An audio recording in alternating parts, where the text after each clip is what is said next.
Здравей, Петра!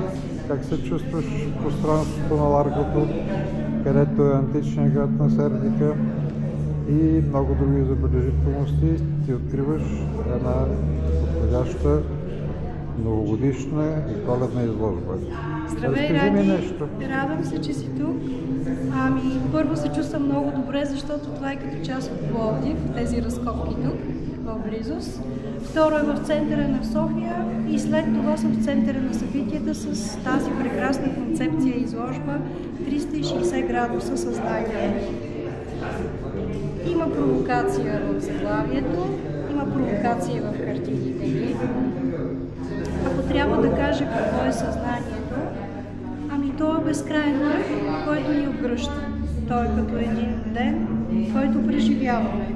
То е поглед, движение, следите, които ние оставяме докато вървим, всичко, което сме. Концепцията, която тук споделя, е, че има връзка между художника, между картините, между посланията, които са в тях. Те не са просто изображения, те са като едни отворени врати, в които поканвам зрителя, поканвам другите хора да помечтаят, да видят какво е закодирано вътре и да станат част от тази идея. Добре, сега ела разведем маничко, да видя къде са акцентите. Да, ето тази картина, тя е съвсем нова и съм я нарекла "Реалността е лодка, готова за плаване". И така усещам реалността. Ето е къщата, лодката, която е готова да пътува в момента, в който човек вземе това решение. С много символи, дървото, символ на живота, на семейството, къщата, вечната къща, с която да може. И свободният избор, лодката, с която може да заплуваме навсякъде. Така, продължаваме още малко по-нататък. Латисе нарекох тази картина, която означава мрежа, структура, нещо, от което започва нещо друго. С впечатление от Флоренция, където участвах в една изложба, и с впечатление от този много красив град, пълен с арт, с архитектура, един нов портал.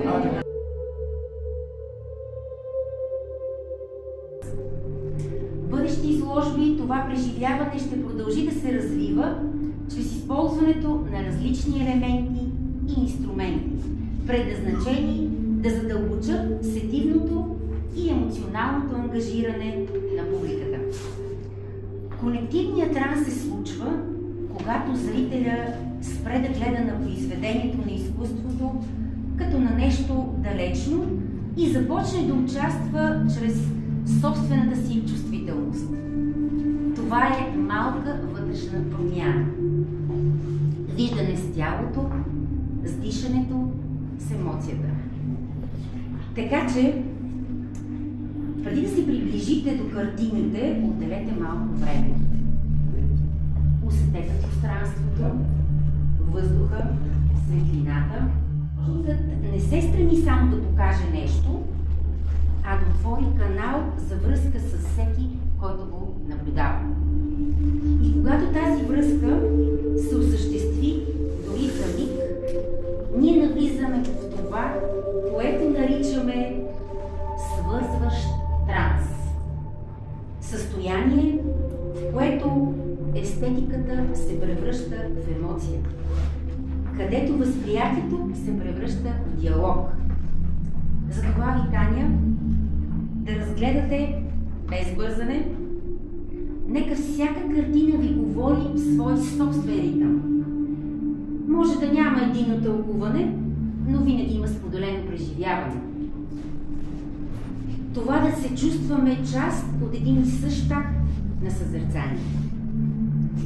Това е по-дълбокия смисъл на свързващия транс. Да обедини отново изкуството с живата чувствителност на тези, които го виждат.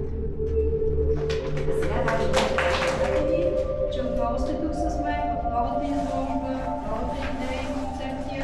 Благодаря на Дамяна за тази прекрасна реч, мислена и писана специално. Както като всеки път много се вълнувам и сякаш за първи път няма значение. Обичам София, но в същото време тези разкопки, които са около нас, страшно много правят връзка с моя роден град Пловдив. Вие знаете, че са Пловдивчанка.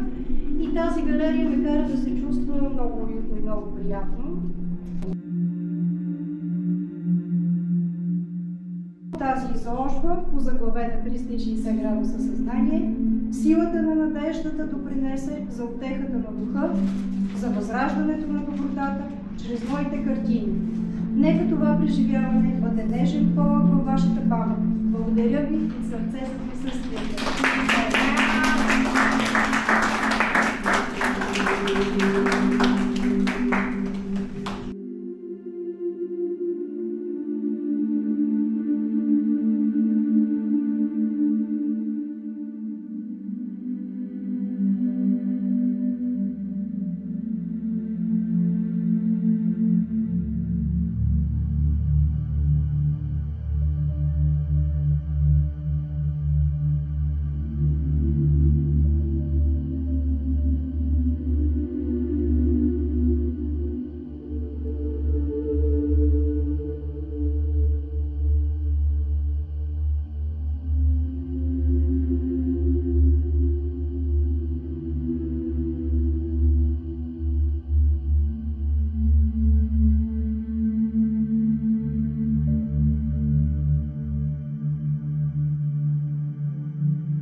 Gracias.